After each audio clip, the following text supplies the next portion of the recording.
All right, what is up, everybody? Eddie Barco here once again, and welcome to the Nebula Music Podcast. For those of you who are tuning in for the very first time, this is a show where we explore some of the most creative mindsets in the music industry. Basically, anyone who's doing something really cool, whether they're up and coming or notable, I like to explore their mindset because that's what inspires me, that's what inspires you, and that's what inspires all of us to be great.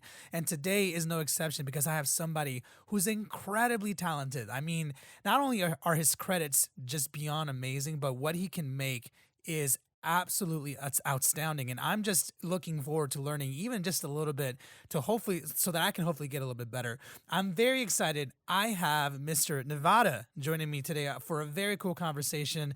How are you doing, man? Doing really good, man. Thank you so much for having me, man. No, anytime. And you are out in Sweden right now, right? I am starting to get cold, starting to get dark, but I moved here like 3 or 4 years ago. My wife is Swedish, so it's just a chapter in our life where we're kind of just like, hey, let's live outside of the US for a little bit.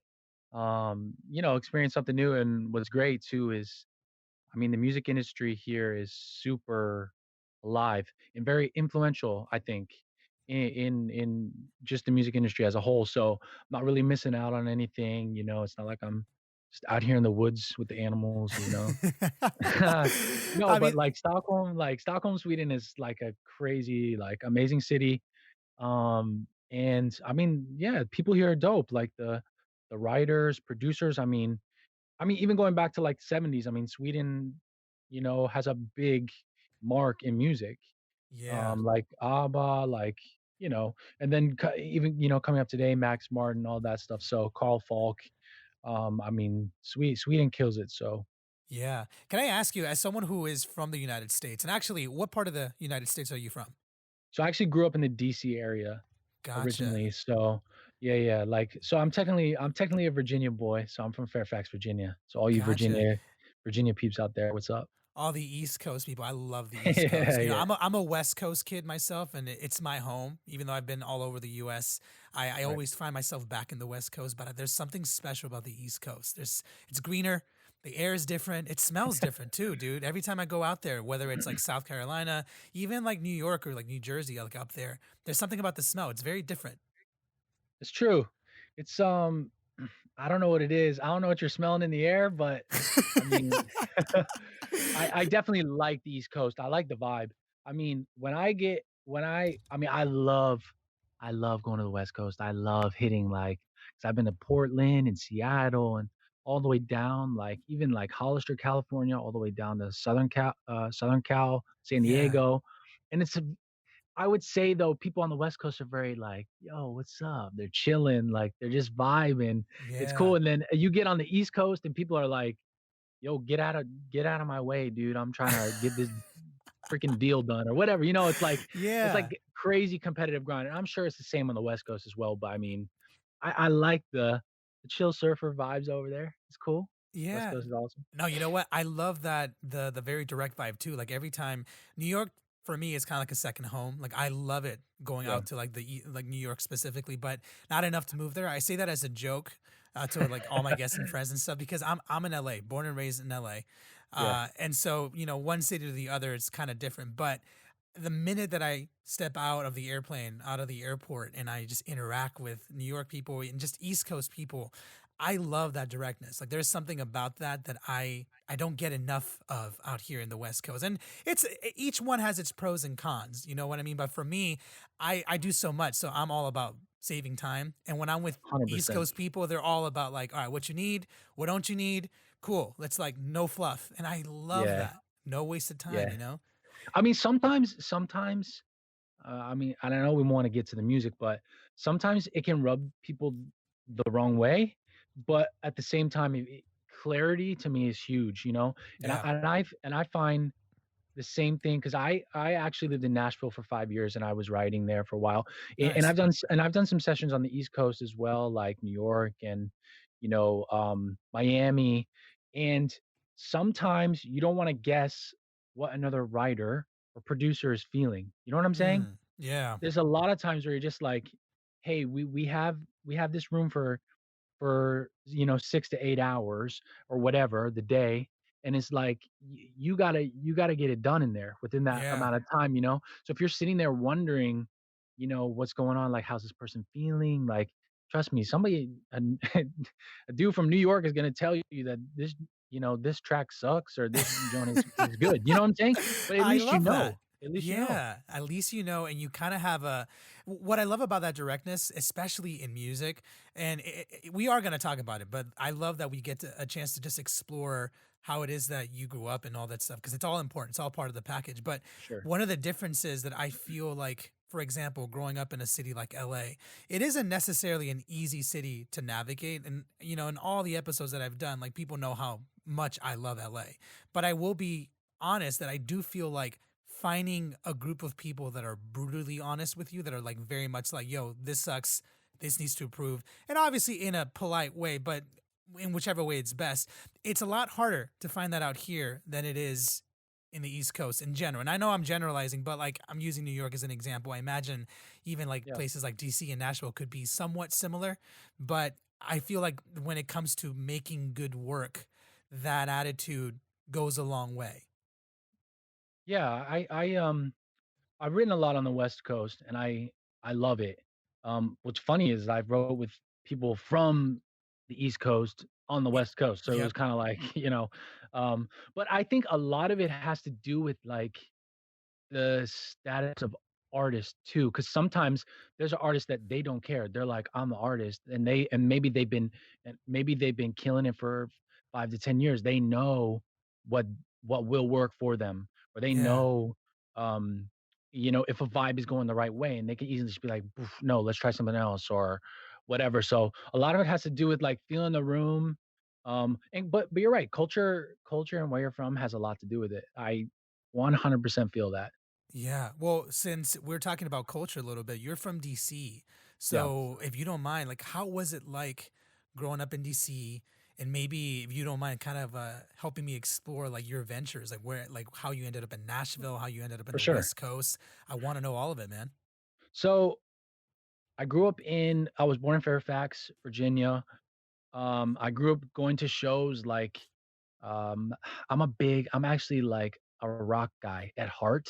Nice. So like like I would go to this place called 930 Club in Washington DC, and I mean Incubus, Red Hot Chili Peppers, bands like that where it was just like amazing front man and just everybody, all the backline guys, which obviously they were part of the band, but the backline guys, I mean, just absolutely solid. Yeah. They could be front men themselves, Flea could be a front guy, Yeah. Um, so, Mike Inzinger, for instance, like from Incubus, I mean, he's written hits in the studio. I mean, he shines at his craft and he's super, that's the guitarist from Incubus. I mean, he could be a front man himself. So, but I grew up mainly a rock guy. I would say Incubus was my favorite band, and I hopped back and forth from like British bands a bit, Oasis, Radiohead. Mm. Um, but anyways, yeah. So A going lot of into high classics right there, school, man. There's a lot of yeah, yeah, classics. yeah. Don't say classics. You're aging me now. You're aging me. Bro, I'm 30, Uh, dude. We're both we're becoming all right, cool, fossils cool. every single day. Yeah, yeah, seriously. Yeah, I mean, but I think back then, like playing live, those bands were I don't think they were even playing with much backing tracks. So we're talking about raw, like studio, Yeah. just writing in the studio, like rock guys. Anyways, so high school, I grew up in Virginia there. I went to Battlefield High School, Prince William County. And I was I would say I was pretty shy until maybe like sophomore year, maybe sophomore or junior year. I played at a like at an open mic night. So my thing was like guitar and like singing. Like that's how that was really my first, although my mom taught me piano like when I was super young, but Yeah. um, so I played at like an open mic night, and then I had these guys who are like my really good friends now, but they were like, "Dude, we should start a band," and like like Yeah. high school band thing, man. So we did the whole like writing, record our own music, like get a van and a trailer, like travel around the area. And, we played tons of shows, man, at clubs and stuff. So that was like, my high school days, and I never went to college. I actually moved away from home when I was 19, right after high school, and I went to Nashville. And Nice. that's when I wanted to work in studios.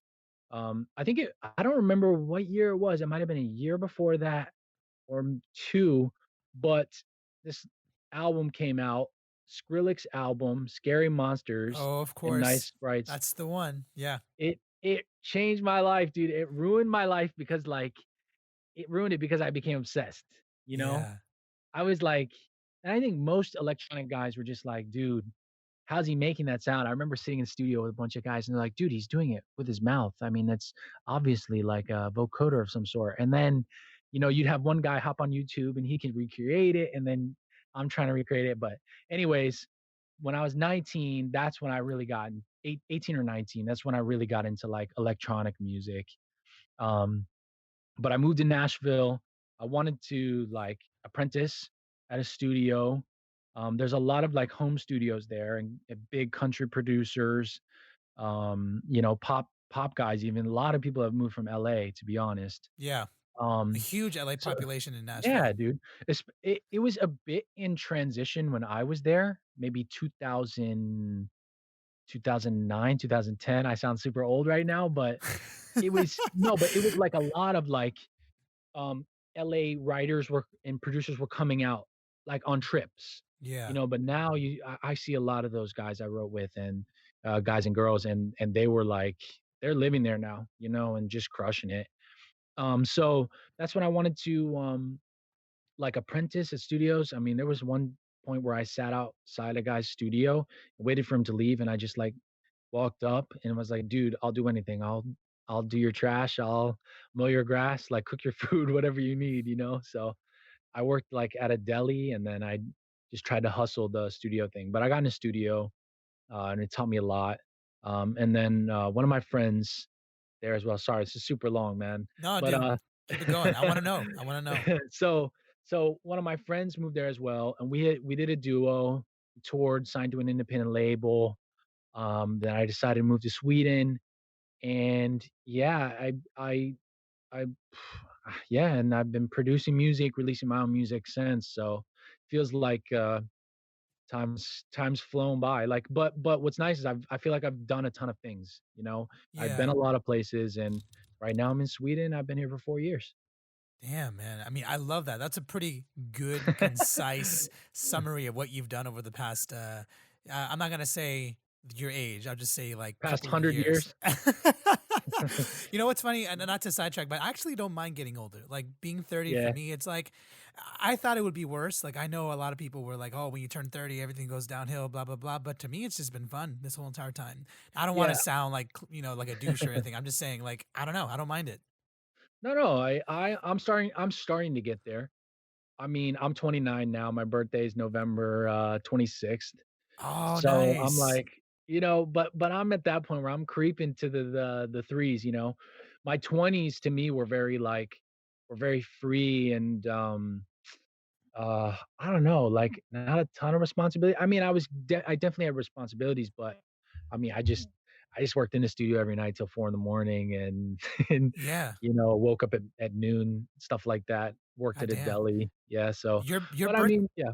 No, go ahead, sorry. No, no, no, that's pretty much it, man. No, I was just gonna, comment how your birthday is, on Thanksgiving, basically. How Yeah, was that seriously. like as a kid? Jesus. It's cool. I mean, people forget about your birthday. Plus, it's on a holiday, so all the holiday kids know, like, you never celebrate your birthday at school, like, when you're a kid, never. Yeah. So, plus no friends come over because they're with their families or they're traveling or whatever. So, as a kid, I would say as you get older, it's kinda nice, So, I It's one like of it. those It's yeah. Yeah, I imagine it's one of those things that just gets better with age, so to speak. Like, I mean, as a kid, there's so many things you want to do. Like, I would remember, I had like two friends that had birthdays in on Christmas, were like very close to Christmas, and Oh, as a yeah. kid, I thought that that must have sucked so much. And then now as an adult, I feel like most people don't care. They're just like, Dude, it's fine. my brother, my 3rd, uh yeah, the 3rd youngest, his birthday's literally on Christmas Day. on Christmas Day, so he's never really celebrated his birthday ever. What does he think? Does he care? He doesn't care anymore. When he was younger, he was always just like, I don't wanna say there's a time where my parents forgot, but I they one year it felt like it because it was like, "Oh, shoot," we had all these people over, it was Christmas, all his family over, and it was like, "Oh my gosh, it's Drew's birthday. Yeah. Yeah, buddy. Dad, go get the cake now." It It's it like, oh felt like wait, that. Maybe yeah. it wasn't, but it felt like It's that. like, oh, your dad was like, oh yeah, the cake is just over here. I just gotta step out for 20 minutes real quick. I'll grab it. Yeah, seriously. Dude, well, it's interesting because I feel like as we get older, we tend to understand our parents a little bit more. Like I know that story is just hilarious, but I know that not, again, not to segue away from the conversation, but I know No, that no. you're about to be a dad, right? Yeah, I'm, Yeah. yeah, I'm about to have a kid in January, so a couple months away. Yeah, I know this sounds broad to say, but like, how does that feel like? Especially as you're exiting your 20s and going into your 30s. Does this make you feel like an adult yet? Or, Um, I don't feel like I don't think I'll ever feel like an adult. I mean, I'm a creative at heart, like I haven't had a job since I was 19, so I've been just out just trying to get it on my own since I was a teenager, so I always kind of have that like rugged, artist, just like young thing, because I yeah. never really got into like I never really was thrown into the, okay, you go to college and you have this schedule and then, you find your job and then this is what you do and you move up through that and there you go. So I'm I'm still trying to figure it out, Mm. life's like that. So, You ever wonder but, what it must have been like? By the yeah. way, not to deviate again, but you ever wonder what it must have been like if you would have gone a more traditional route? Yeah, I actually think about that a lot. I mean, not a lot, but I mean, I've thought about it a ton. I mean, I played with the idea of going to a music school. Like, instead of just hopping straight into internships at studios or working in a studio with my friend there in Nashville, I was like, "Oh, maybe I could go to Belmont in, Nashville and do engineering." Or funny story, actually, we actually went to go me and my mom went to go see the college, Belmont, and they apparently they have a really good, music program, at the time. I'm not sure what they're doing now, but, Yeah. um, so we went and we looked at all these studios. I mean, they even had, like, old tape and stuff because I guess, the history is big too, to understand the history and to understand all that extra engineering stuff, I think is huge, even if you're working just straight in a DAW. But we sat down on the in the big meeting and everyone was in there and they're like, "Yeah, our, the average GPA for our students is this." My mom looked at me and I looked at her and we got up and walked out during the meeting. You're like, nope, not even I not even gonna try. I was like, "Dang," I was excited for a second, but I don't know if my GPA is nowhere close to that, so yeah, it was rough. But I've thought about it, and I probably would have gone to a music school and done that. So it probably still would have been in the, like, creative route. Yeah. The reason why I asked that is it's interesting when you are a musician who's made a living for a very long time and you've kind of I feel like when you're a creative, it can be very easy to live on this edge. And I know that sounds very cliche and almost broad, but there is this sort of edge to it. Like when you're an independent contractor, that's basically what you are. You kind of go from project to project.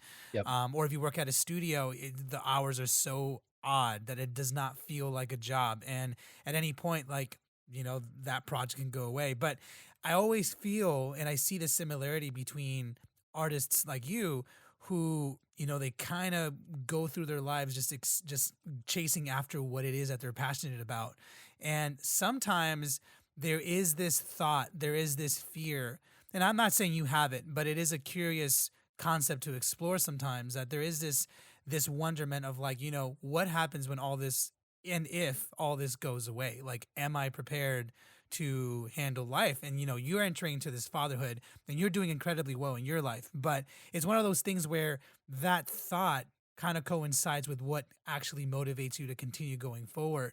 So for you, like, when Right. it comes to pondering what ifs, I'm not saying they're beneficial or not. I'm just wondering, has that ever like stumbled you by any chance? Like, have you ever felt like shit? Like, do I even know what I'm doing? Even though clearly you do, but even people who know what they're doing, like, I'm always surprised to find out that, mega stars still have doubt. Like, I'm always surprised to find out that people that have succeeded time and time again, that they still wake up feeling like they don't know what they're doing. So Right. I'm wondering like if you have something similar. Yeah, I mean, I would say even a person in a 9 to 5 job, can seriously get it wrong and get fired, you know? That's true. So I think we all have a little bit of an edge. There's definitely the security of like, someone in a 9 to 5 that has a paycheck, which is why you see a lot of, wanna, up and coming actors, or musicians or producers. I mean, they're working at restaurants. I mean, or they're working at the grocery store or a deli like I worked. I mean, it's like you have to have something, that's for sure. Yeah. That's secure. But I mean, I've definitely been lucky and blessed to be where I am now. I and to be honest with you, I can't really explain it, but I would say a lot of what my quote unquote success, which I wouldn't call it success. I mean, to me, I consider success like being able to do what you love, pay your bills. You know what I'm saying? Yeah. Like that to me is success. Like if you can do what you love and pay your bills, um, Yeah. live within your means, and just I don't know, contribute something to society. But anyways, gosh, what was I gonna say? Um, You were contributing success to being able to pay your oh yeah, yeah, yeah, bills. yeah, yeah. So I think I actually contributed to being uncomfortable. So always I'm always uncomfortable, so it's not secure, but it pushes me. You know what I'm saying? So it's Yeah. like I feel like the people in the 9 to 5, which God bless them, like majority of them make the world go around, but I feel like a lot of them get in a situation where they say, "Shoot, man, I've been in this constant loop for 12 years." And then they look up Yeah. again and it's 15 years. So for me, it's a new deal every day. It's a a new song every day. Um, you know, I don't know. It's definitely scary at times, but I think it helps push me more, and I think it's created more of the success that I have because I can't get comfortable. It's impossible for me to get comfortable. Yeah. You might have already answered this, but earlier you said you wouldn't call your success a success. Did you actually mean that, or is there more to that, or was that just like something you were trying to say? I mean, I just uh And not to like put you on the spot. I'm sorry. no, no, no. I'm always curious No, to like dude. explore these concepts. No, no. I mean, I have always been the I've always said to people that ask me like, "Oh, dude," they go to me and they're like, "Dude, you're the guy that had that song," or like, "Dude, dude, I know that song. I can't believe that. That's you." I was like, and they ask me all these questions about, music or whatever, and I always tell people in music like, y and maybe this is too harsh, but you're only as good as your next song, you know? I think You're that's only true.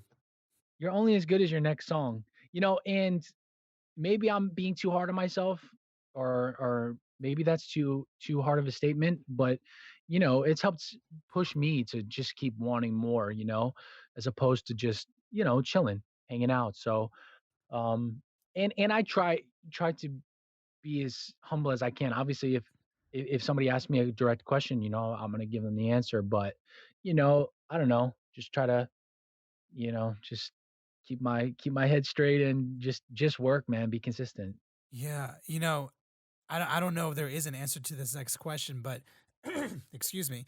Um, this is something that I hear a lot in many different variations, and I think there is some truth to it. Like I feel like almost everyone who's ever succeeded, obviously success is subjective. It depends on what you consider success. But let's just keep it simple. Success.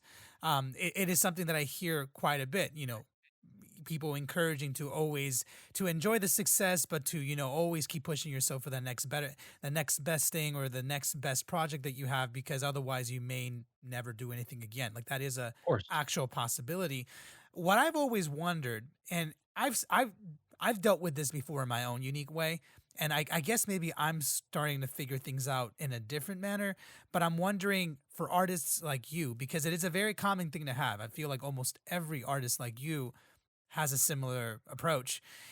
Is it healthy? Do you think like is it mentally healthy to always have this thought at the back of your mind to always be pushing for the next best thing? Now, I'm not asking is it good to want something better out of yourself. I'm just saying, is it a healthy thing to like have a success and be like, cool, I did that. I need to do better now, and constantly use that to push yourself to success. What do you think? Like, do you think that's actually something that's inevitable as an artist? Is it a healthy thing, or is there maybe a way to like be more chill about it? Because you're not alone. Literally, almost every songwriter and artist I've talked to Right. has a similar approach. So I'm just wondering where that comes from, and Yeah. is it a healthy thing, or is it just inevitable? It just happens, and you just need to deal with it. I mean, I've told myself since I was a teenager, when I was working late nights, and I would tell myself, "Yo, push yourself one more hour because there's another kid somewhere. He's doing the same thing right now. So I got to beat him by an hour, or I got to get up earlier than him by an hour, or I don't know. I'm weird like that. Like I'm competitive like that. Maybe I that's East love that, Coast in dude. me or whatever, but I've always been like that.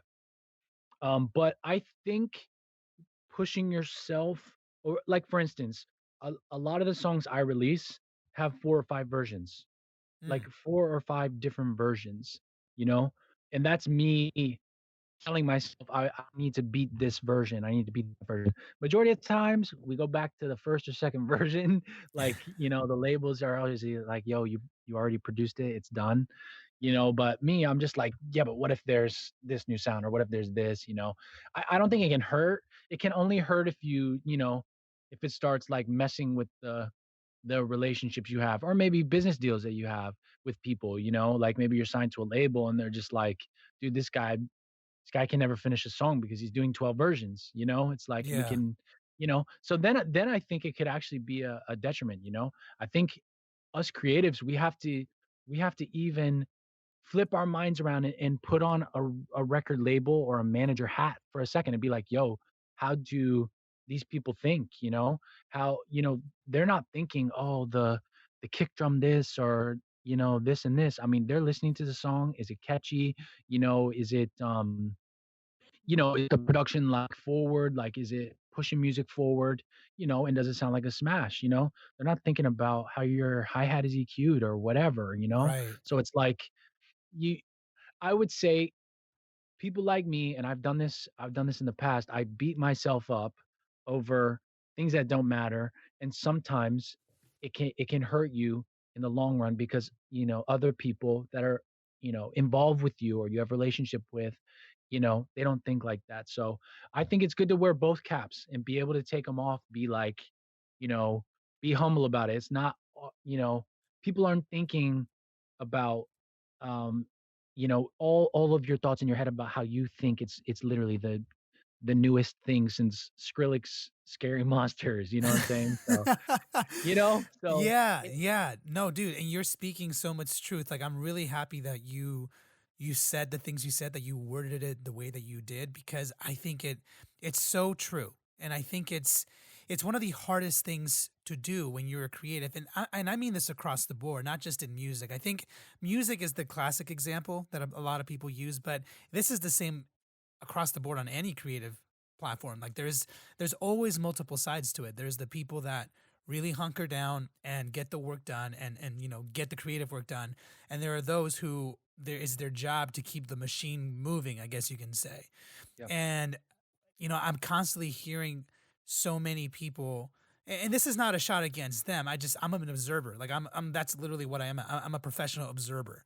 And one of the things that I've picked up on is just this difference between artists like you, and hopefully I'm safe in assuming this, but you seem to be very well balanced in the sense where you are able to kind of see both sides of the coin, and there are other artists who are a little more, they need to be a lot more in control of what they do and what they are. And so it's very difficult for them to take off that hat, like you sort of said, and put on the other hat. And so part of me wonders if your approach is the best approach, so to speak. And to be more frank and be more detailed, I'm mostly talking about like labels and executives. Like I do feel like a lot of labels and people who work in that industry get a bad name. But I do feel like what you say is kind of true. Like when it comes to the business side, not many people are thinking about the hi hat or the snare. They're thinking about how is this going to function in the business world. And I do feel like it might help to be a little more objective and take off your artist hat and be like, all right, how would somebody who doesn't know anything about music take my work? And I think that is something that can help you. I'm not sure how it would help you, but I think it helps kind of balance out and help you decide what is important and what isn't. I'm not sure what you Yeah. think about that. I mean, I'm gonna say this. People, artists, uh, um, I'm gonna say this. Artists, and some producers, some writers, for instance. I mean, they love talking bad about labels. They Yeah. really do. I mean, it's a thing. It's like a Um, trendy thing. yeah, it really is. Um, are the rates perfect for every artist? No. Are you able to negotiate your own deals though? Yes, you are. Um, there's no standard contract across the board. Everybody has different deals. Um, you know, I wouldn't be sitting here speaking to you right now if it wasn't for labels and people that believed in me. So Yeah. I can't I'm not just gonna like crap on labels because maybe, somebody got a bad deal. You know what I'm saying? So Right. there's I think it's super healthy to wear different hats. I've seen a ton of people that I've worked with here, even in Sweden. They could not put the label hat on or the manager hat on, and they just couldn't get the music past a certain point. You Yeah. know, if you yeah, I think and to your point, you were saying maybe my way is the perfect way. Everybody's different. So you sometimes there's, a manager that's managing an artist and the artist knows exactly what they want and that's all they want them to worry about, and then the manager can do the rest and be a good mediator and go to the label and sell that thing. You know what I'm saying? So Yeah. I think there's 100 ways to do it, but for me, I personally like labels. I you know when I'm done producing and I become an old man, which I'm becoming now. I mean, to be You're not yeah, but old yet, man. You're not old. to be yeah, but to be running a label and have like a team and finding amazing young talent and getting it out to the world would be amazing. I don't want my artists, talking bad about me, It's like, I don't know. So I don't knock labels ever. But I think it's smart to put on all hats and be just super open and diverse about it. Yeah, and I think, and to be clear, I do want to say that by me saying I think your way is the perfect way, I think you're definitely right in the way that you said it, that everyone's way is different. And one Right. of the things that I have found that have helped me personally, and I've seen it has helped many other artists and, and kind of like move forward, there are thousands of ways of getting things done. I think Yeah. the problem that a lot of more independent artists have with labels is that they feel like the system was set up a certain way and that it's hard to break into that system, and that even once you're in the system, there's no guarantee that you would even succeed. What It's very I true. And it is true. Like the reality is no, business in general can be very shady. Like if you want to talk about business, Jesus, my voice today, not there. Jesus. But anyways, You're good, bro. um, I guess what I've observed is people like you, artists that I've met who have spent time and really understand what they need out of a business relationship, are those that have that ability to kind of see the bigger picture. And that doesn't make it the right way. I don't think there really is a right way, because there's plenty of artists right now who are succeeding independently. It's all about understanding what you value and what you need out of business. Yeah. I mean, that's putting it very simply, but I think what ends up happening is there's a lot of artists who they kind of get hyped up. They believe in like, oh, I'm on this playlist now. I got to be famous, and then to realize that there's so many things, there's so many variables in music that even industry professionals who've been doing it for 20 years, they can't guarantee that your shit's gonna hit. Like, there's no Right. way, and they try their absolute best. So anyways, without rambling, I think what you're doing, which I like, is that you kind of have this very balanced approach. You look at it like, all right, here's what I like, here's what I do, here's how the business works. Obviously, me myself, I wish the business could work differently, but I'm not sure if I can change it. So I'm gonna find a way to kind of compromise or see what I can do, what I am willing to like work with, what I'm not willing to work with, and you kind of go from there. Because like you said, you can negotiate, and blah blah blah. And I think that's the mentality that helps, is that having that bigger picture and understanding where you fit into everything and what you can do and what you're okay with. I don't know. I feel like I'm rambling, but I feel like No, you've no. kind of figured it out, you know? No, but I mean, if you're sitting there listening and, you're wondering if your art is good, I can guarantee your art is actually pretty good. But how do you how do you get it out of the bedroom? Yeah. How do you go from a bedroom producer and that's absolutely killing it and probably super talented, probably more talented than me, maybe technically, or you just got this new sound that is just gonna hit. But what do you do to take it past just uploading on SoundCloud or just, this and that, maybe research, a lot of these labels have new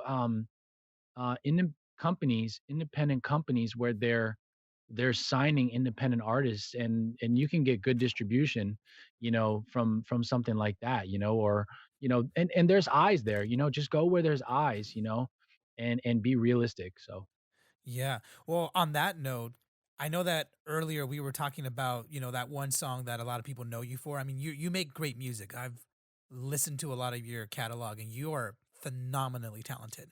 But I do think that there is a song that kind of established or helped establish your career where you're currently at. I believe that song was it was the remix that you made, right? It was the Mac or something like that. yeah, so I remade old 90s smash hit by Mark Morrison, Return of the Mac. God, I love that guy. He's And so good. yeah, a legend. Um, Perfect song too. I mean, it's just for him, like it's just so amazing. But yeah, and like 11th hour thing, the label's like, yo, what do we do to get this thing like to be like global smash? And at the time Fetty Wap was killing it. Yeah. Um, you know, yeah, baby was on like everything. So uh That it sounded was pretty good. it It was sounded pretty accurate. everywhere. It was everywhere. So, they got him on it, and, I mean, when he sent the vocal over, I was just like, "Dang, bro, you killed it. I don't have to do much here, bro." I mean, his voice what's funny is, I mean, he uses autotune, right? Like, every singer, like, gets tuned, but he Right. uses autotune, that's, like, his sound, you know? Yeah, it's like Um T-Pain. Yeah, yeah. Yeah. So but when I got his raw files, this guy, he can sing. Oh, yeah.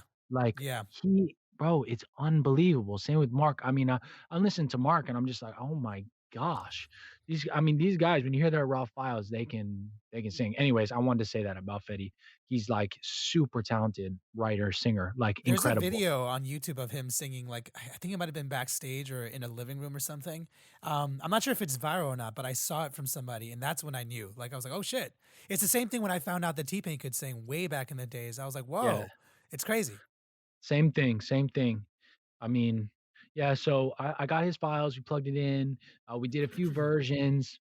Yeah, and then the Mac came out. That came out on Capitol Records, UK, and then Universal Music kind of like, um, got it around their system to other territories, within the Universal Music system, and, Germany and all picked it up, and then, Capitol in the US and LA picked it up. So, yeah, man, it's just a perfect storm. It was a perfect storm. How quickly did that happen? Like, once they started picking it up, I know it was like a smashing success, but for you specifically, how did it feel? Like, how fast did it go from like 0 to 100 miles an hour? So, to be honest with you, the deal we did, um I wanna say everything was done in 2 weeks, and then the song came out just a couple weeks later. So it literally came out within a month of negotiations, everything. And when it came out, I mean, like, it was on the top of Hot Rhythmic. I mean, it was on top of all the playlists. Um, and I mean, it felt good. What's funny is that was my first song, so I was like, "Oh man, this is how it's supposed to work. Great," you know? Nice. Which is which is it's not supposed to work like that. You know what I'm saying?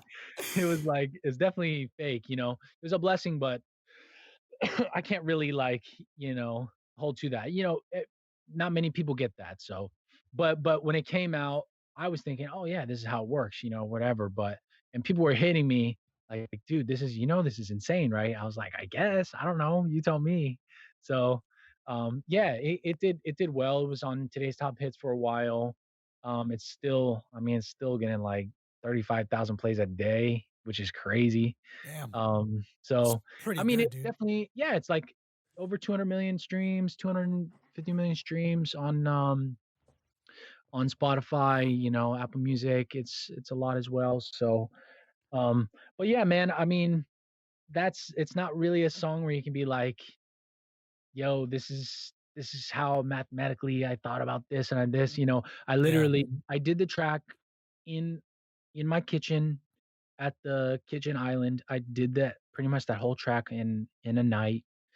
We did other versions like when we brought the vocals in, but I literally did that track in a night. And, you know, I just let the people I was working with at the time, I just do their thing, just, Yeah. do what you do best, work the business world. And they did. Yeah, and see, and it worked out for you. I'm wondering, you said this a little bit earlier, and I think I know why, but I guess I just want to understand from you. You mentioned how, the song was a hit, it did really well, and you felt like, oh yeah, like this is how it's supposed to work. But we both kind of nodded in understanding, like, oh no, it's not supposed to work like that. Now I'm curious for you, why would you say it's not supposed to work like that? Um, I would say, I would And it's say, subjective, by the way. I know it's subjective. I'm just curious, like, why you feel like it's not supposed to work like that. well, because I mean, 99.9% of songs don't get that exposure or go to straight to the top of charts or straight to the top of every playlist on Spotify, instantly, you know. It's Yeah. just that's why it's simple, It's because the odds are not in that working out, Even if you have a song, I mean there's songs with uh for instance, if I was to do a song with uh name an artist like Sam Smith, for instance, like tomorrow. It may not even do what the Mac did, It Yeah. the timing, the There's so many you know, variables. dude, yeah, I mean, a lot of it is you get lucky, but also a lot of it is being willing to, you know, let the people that do what they do best as far as like on the business side, just do what they do. And yeah, I to be honest with you, bro, I still don't have a ton of words or explanation why or how.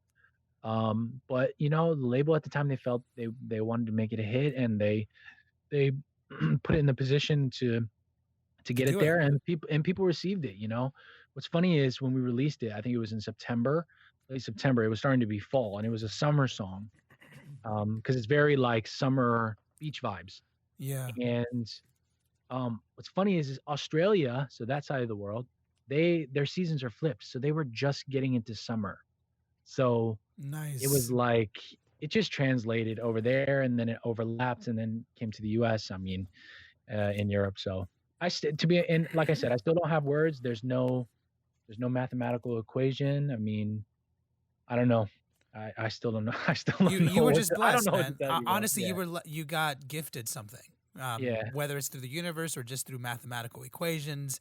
I mean, I feel like you got it, you received it, and But it's not like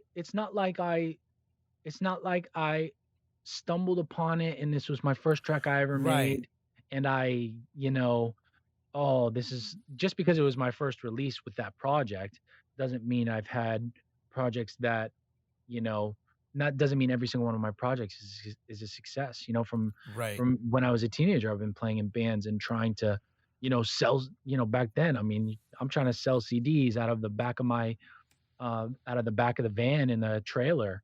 You know what I'm saying? So there was a Yeah. lot of carrying amps and a lot of setting up sound and a lot of decisions like, hey, I'm gonna move from home and not have a job, and my mom's freaking out. Hey, my son's not going to college.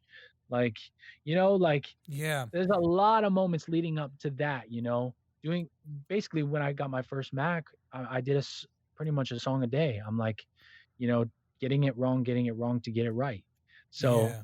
there's a lot that leads up to that. So, Yeah, and by the way, to clarify, when I said that it was a gift, I understand that gift is well earned. Like it wasn't like oh, dude, you just opened up the Mac one day, never no, no, producing no, anything, and then just came up with a hit. no, but 100%, you're right. That was a gift, 100%. Yeah, and I think it's one of those things where you kind of take.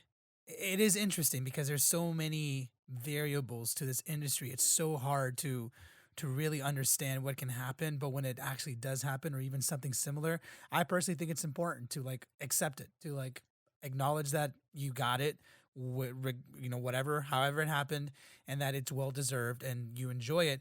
Now, part of me wonders this, and I don't know what the answer is, but I'm curious what you think. We don't have to answer it, but I'm wondering if you could go back and do it again. I know it's a great thing that happened to you, but I'm wondering, would you have preferred it happen in a different way? Like, would you have preferred, like, maybe have a couple smaller hits leading up to the bigger hit? Or would you just keep everything the same? I'm just wondering. That's a great question. Um, let's be honest. If your first song for your project is that big, it's hard to replicate that. Yeah. I'm just gonna speak honestly. I may never have that again. Um, which is okay with me. I mean, I had it, you know? Yeah. That's like some people can't, aren't in the position where they can say they have, had a global smash or whatever. Um, would I like it to be like, okay, we had a pretty decent song and then it got bigger and bigger and bigger? That's everyone, even labels, their Formula. ultimate exactly. That's really how you build an artist at the end of the day. You know, it's even hard for a label to, look at to have a multi-platinum song and be like, "Oh, shoot, we have to do it again," you know? Yeah. That's it's tough. So, but maybe it's a cliche, but I wouldn't change a thing, man. I've learned so much from when I released my first song to now. I mean, production wise, business wise, I mean, I've met a lot of people just through releasing all this music and doing deals with people or, you know, widening my, you know, I don't know, just my contacts within music, in the music industry in general. I've learned so much, of how people work in different territories or how, just how the business works in general, the music business. So, to be cliche, man, I wouldn't change a thing. Nah, dude, I love that. I love that you Yeah. wouldn't. Here's the thing that I love about you, and I could be wrong, but I try my best to observe. It's the Scorpio in me, man. I like to dive deep. But actually, random bit of trivia. I know you said your birthday is November 26th. My birthday was supposed to be November 25th, but I was born a No month early. way. Yeah. My mom was Dang. she was in a car accident, and like I think it was early October when they were in an accident, and then she started having pains, and so she went to the doctor, and they told her that I don't remember the specifics, but essentially a lot of the water, or I don't know what it is, the fluids inside Oh, yeah, yeah, of yeah. the yeah, like it was leaking, and so they were saying Oof. I was drowning, so they had to base I Jeez, had to man. be a C-section, 4 weeks early. So They my had to birthday get is you out. October. They had to get me out. My birthday is October 25th, but I was supposed to basically be born when you were born. That's the There you crazy go. part. That's Yeah. tight. Yeah, I love that. I don't know. It just reminded me of that. But anyways, I even lost my train of thought. But I think it's so interesting, like your story of how you always had this compass. Like you've always kind of done what you wanted, but you always you to me you seem very genuine though. Like I've come across many different kinds of people, artists and business people, people who are just trying to do what they want to do. and it can be very easy to become an asshole about it. Now, I'm not. That's generalizing it. Obviously, it's very difficult to describe how some people go about getting what they want. But I do feel like there is this aggressiveness that can take over anybody that wants, to succeed. Yeah, But you don't come off like that to me. Like, you literally seem super chill. You seem super fun. I could be wrong, but I'm just saying, like, based on I this got you all fooled, conversation, man. I got you all fooled. No, I'm just kidding. you're the biggest asshole in the world, aren't you? No, no. Well, no, I guess what I'm curious about is you seem to, you seem to be very realistic. Like, from what I'm gathering, you're not overly optimistic. You're also Mm, not depressed or anything from what I can gather. You're just very much like, look, here's my reality. Here's what I'm grateful for. Here's what I've done. Here's what I'm going for. And that can be very rare in this industry, at least in my yeah. experience. I'm wondering where that comes from. Is that just you? Like, have you always been that way? I mean, I've always, like, for instance, if I played on my football team back in high school, okay, for 2 years, and I'm 6'2", like, I would say Damn, I'm tall dude. pretty You're a tall average. man. Oh, you think I'm tall? 6'2"? That's pretty Okay. tall. I'm 6'2", but I'm not, like, big, like, and when you're tall in high school, like, you're a stick, like, I was Yeah. a stick figure, you know what I'm Yeah. saying? There's nothing on me, so sophomore year rolls around, I'm like, let's be realistic about this. Like, am I going to play in the National Football League or am I going to go, I was like, no. Like, where can I like spend my time, best so I can like further, what I want to do or what I feel like my gift is, you know what I'm saying? So, Yeah. I've always been a bit of like um I'm a very non-emotional guy. So I don't know if people follow like the chart. I'm an INTP. I don't know if people I forget what the chart is Oh, the called. personality charts, right? Yeah, so the personality chart. I'm an Gotcha. introverted thinking yeah, something like that. So b- everything I really think about is not with emotion. It's very much with logic and I've like it's very much transferred over to like my journey as far as, what I do with my music, who I work with, and what I've decided to do like in my life. Like I have no problem saying to myself, I'm awful at this thing. So see you later. I'll never do it again. Like move on to the next Mm, thing. Boom. interesting. Or like for instance, like writing, as writing goes, like I had a guy ask me, he's like, "Yo, what do you do best? I'm trying to place you in the writing room. Like, what do we need?" I said, "I'm good at this and this. I'm not good at this. So you're gonna need someone that does this." And that's like, for instance, for me, that's lyrics. I don't mind saying like I'm not gonna lie to the guy and tell him I'm good at lyrics, and then we don't have a good song. You know what I'm saying? Right, It's just a right. waste of everybody's time. So, like, if I can just think logically, and now I'm boring everybody. Now it's No, no, like no, dude. I think it's now interesting. now it's become uncool, but like like I'm very much that way. So I just think I've always thought in very black and white and not emotion. So it's definitely shaped me to especially like going into electronic music. Like electronic music, when I first went into it, it was taking over the world. I was like, "How do I get big in music?"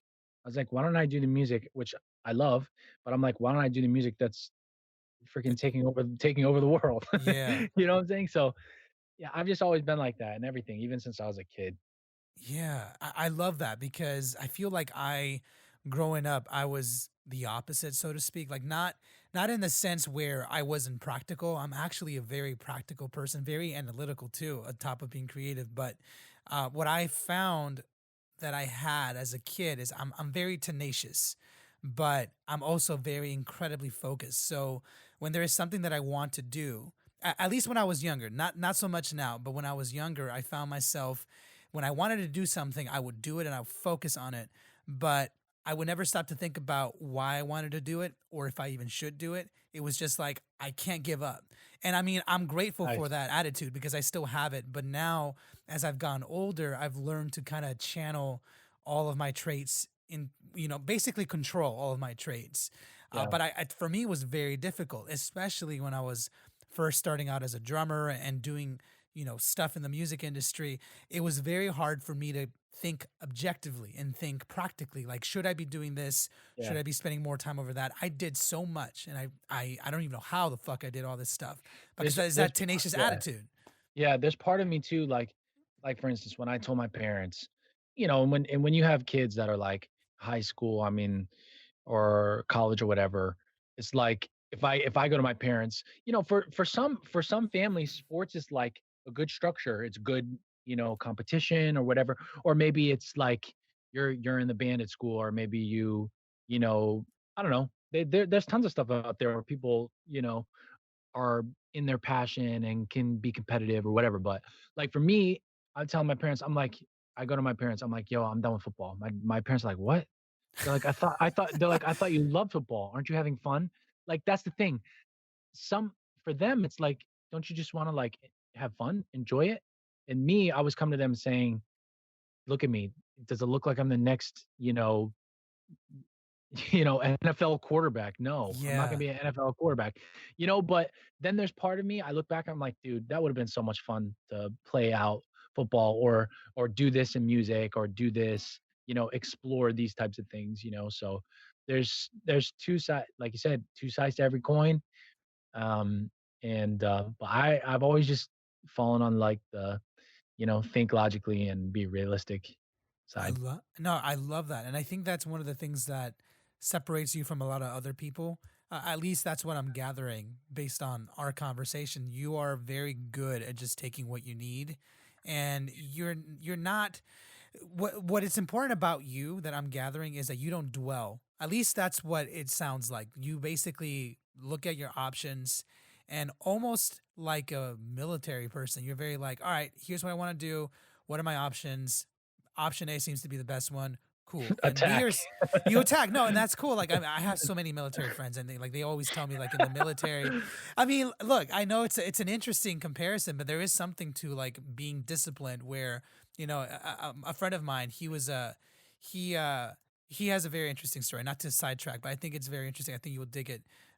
He was medic, a recon medic in Afghanistan. So he was part of this small unit that literally scouted enemy territory, and he was their medic. So he had a very stressful job, and now he's a multimillionaire. Like he's an app developer now after like post military service. Crazy.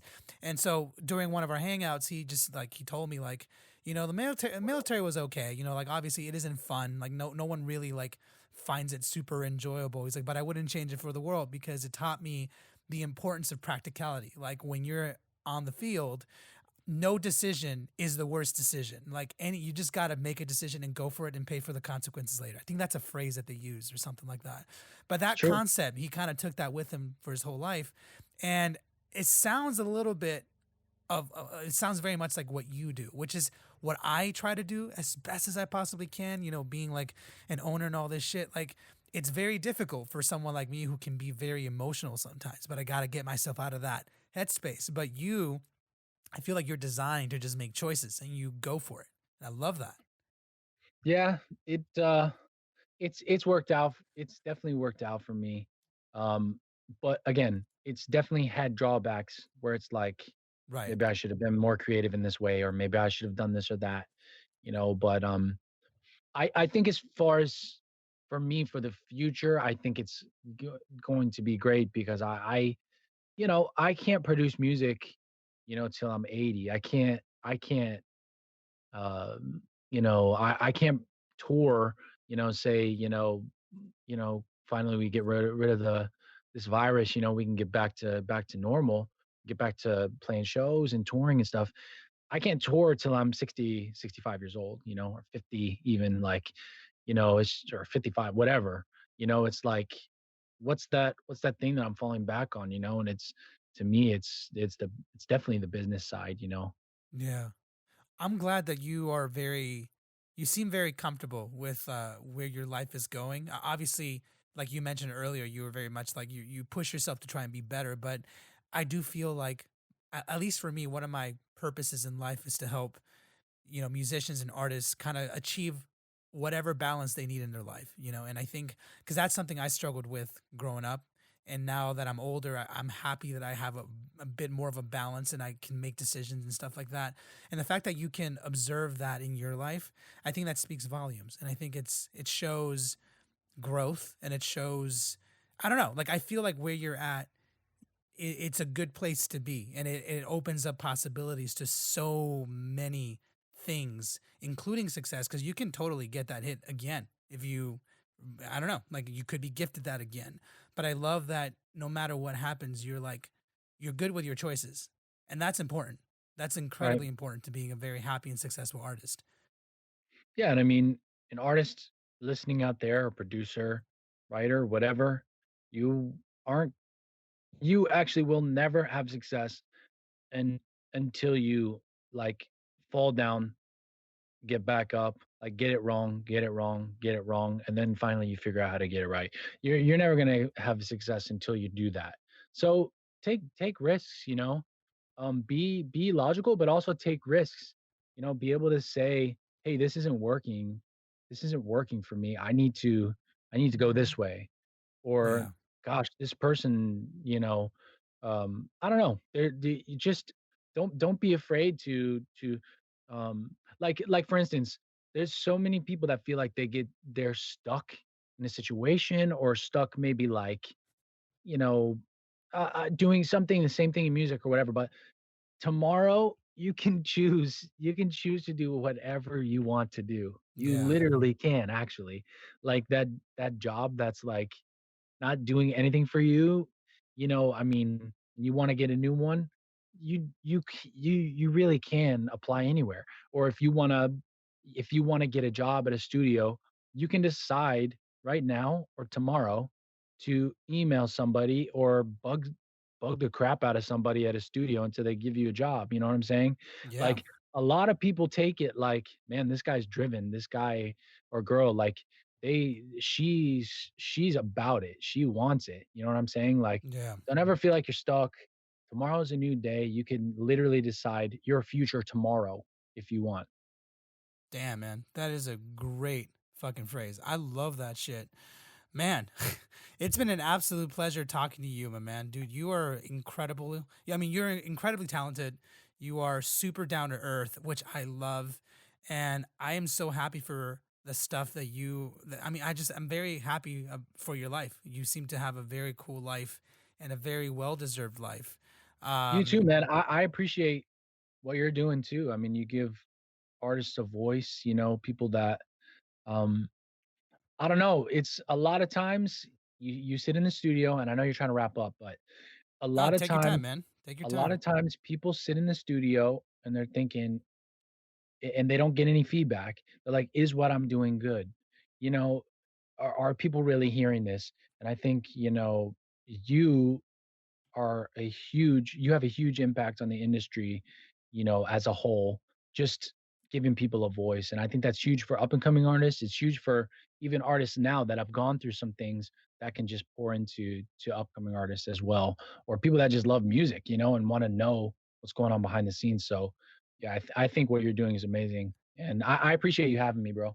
Dude, that warms my heart. You just made my day. I really do appreciate. I appreciate you, man. I appreciate you being honest. That is what's important to me, is that honest opinion, the honest conversation is what ultimately helps us all collectively grow, and Yeah, man, achieve bigger milestones. And that's my purpose in life, is to help deliver that message, and you have helped deliver that message. So I really do appreciate your honesty, man. amazing. Dude, all right. Well, to end things off, I mean, I love everything we talked about. I wish there's so many good things I could say about this, but I would ramble on too long. Why don't you go ahead and walk me through a little bit of the stuff that you have on your plate? Do you have any singles, any EPs, maybe some random performances you may be planning in the distant future? Anything you've got on your plate, I want to know. Yeah, so I just released a song with an amazing singer, Brooke Williams. She's sang on stuff like with Tritonal. She's worked with producers like Carl Falk. Carl Falk's produced like worked with a ton of Avicii stuff, Nicki Minaj. So she's absolutely incredible. I just released a song called "Don't Get to Love," and it's on Spotify wherever you listen to music. Check out the music video as well if you want to. But yeah, man, I'm just working on new music now, just trying to stay consistent. And yeah, if you guys want to check out that song, "Don't Get to Love," it'll be great. I love it. Shout out to Brooke Williams. She sounds Yeah, great on yeah, that track. She's got a she's beautiful voice. she's awesome. Awesome, man. Well, hey, thank you once again for your time. You're a phenomenal artist, and I cannot wait to see what else you come up next because I have a feeling that you've got something good waiting for you around the corner, man. I have a good feeling about that. I appreciate it, man. Thank you so much for having me.